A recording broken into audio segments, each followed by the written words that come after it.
राजनाथ सिंह साहब ने यह भी बताया कि राम मंदिर बनाई जा रही है, कौन बना रहा है, कैसे बना रहा। अगर आप सब्जेक्ट से हट गए तो थोड़ा मैं भी सब्जेक्ट से हटकर ये बताना चाहता हूं कि जब चंद्रयान-3 चांदा मामा के पास गया तो वहां से चाइना नजर आया आपको ये नजर आया कि किस तरीके से 2000 स्क्वायर किलोमीटर हमारी धरती के ऊपर चाइना ने कब्जा करके रखा है।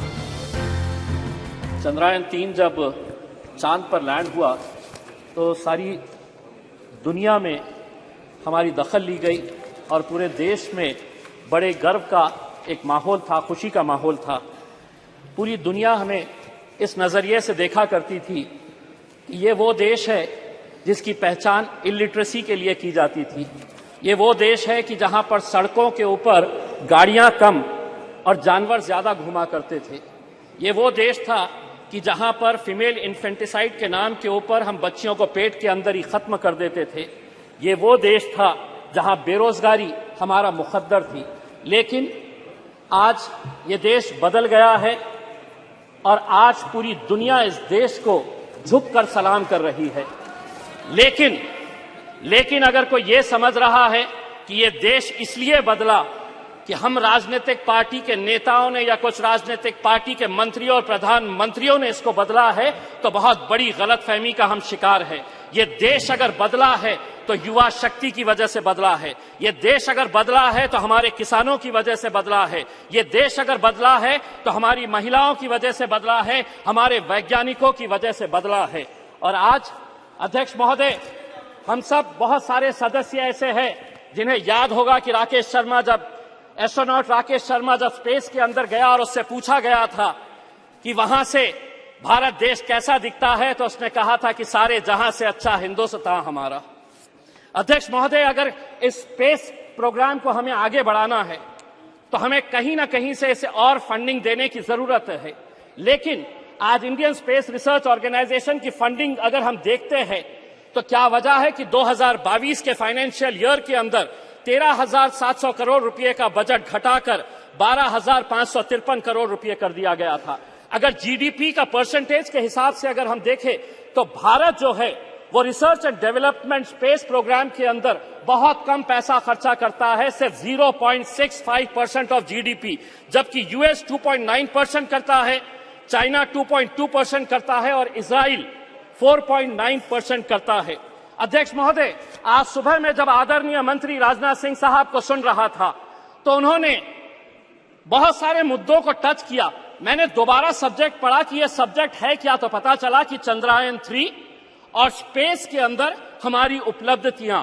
लेकिन राजनाथ सिंह साहब ने यह भी बताया कि राम मंदिर बनाई जा रही है, कौन बना रहा है, कैसे बना रहा। अगर आप सब्जेक्ट से हट गए तो थोड़ा मैं भी सब्जेक्ट से हटकर यह बताना चाहता हूं कि जब चंद्रयान-3 चांदा मामा के पास गया तो वहां से चाइना नजर आया आपको ये नजर आया कि किस तरीके से 2000 स्क्वायर किलोमीटर हमारी धरती के ऊपर चाइना ने कब्जा करके रखा है। लेकिन अध्यक्ष महोदय, राजनीति अपनी जगह। एक मिनट माननीय सदस्यगण, मैं कई बार इस बात के सुनता हूं, हमारे देश की महिमा, उसकी प्रसिद्धि, उसके बारे में हम सदन में क्या मैसेज देना चाहते हैं। सदन में कुछ विषयों को सकारात्मक तरीके से पूरा देश, पूरा विश्व संसद की कार्रवाई को देखता है। हम कह रहे हैं कि कोई ऐसा विषय नहीं बोलना चाहिए जिससे कि हम कमजोर नजर आए। भारत आज मजबूत है, दुनिया भारत की ओर देख रही है। आप सदन में थोड़ा सकारात्मक बात करें।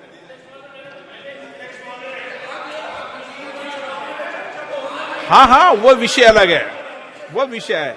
मनीष जी, आपका विषय ट्रैक के ऊपर मैं नहीं हटा अध्यक्ष महोदय। पढ़ते भी रहते हैं। अगर मंत्री जी अगर ट्रैक के ऊपर हटकर दूसरी बातों के ऊपर चले गए तो मजबूरन हमें भी थोड़ा सा ट्रैक के ऊपर हटना पड़ा। लेकिन अध्यक्ष महोदय, राजनीति अपनी जगह के ऊपर। मुझे आज खुशी है कि चंद्रयान के अंदर जितने लोगों का योगदान रहा है उसमें 4 मैं लोगों का खास तौर से नाम लेना चाहूंगा।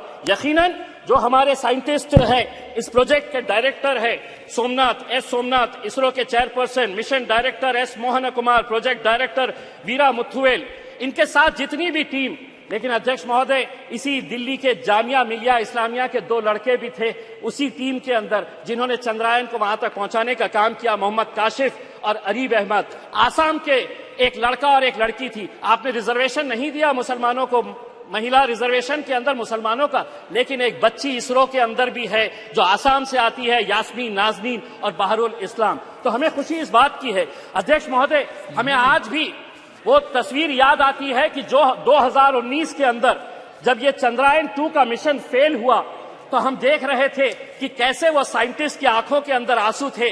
वही मंजर 2023 का देखिए, जब वो किस तरीके से खुश हो रहे थे। जब वो 2019 के अंदर नाकामयाब हुए तो उन्हें इस बात का दर्द नहीं सताया कि हम फेल हो गए। उन्होंने शायद सोहनलाल त्रिवेदी की उस कविता से कुछ सीख ली और आगे बढ़ते रहे। और वो कविता के कुछ पंक्तियां मैं आपको सुनाना चाहता हूं। असफलता एक चुनौती है, स्वीकार करो, क्या कमी रह गई देखो और सुधार करो, जब तक न सफल हो नींद चैन को त्यागो तुम, संघर्ष का मैदान छोड़ मत भागो तुम, कुछ किए बिना ही जय जयकार नहीं होती, कोशिश करने वालों की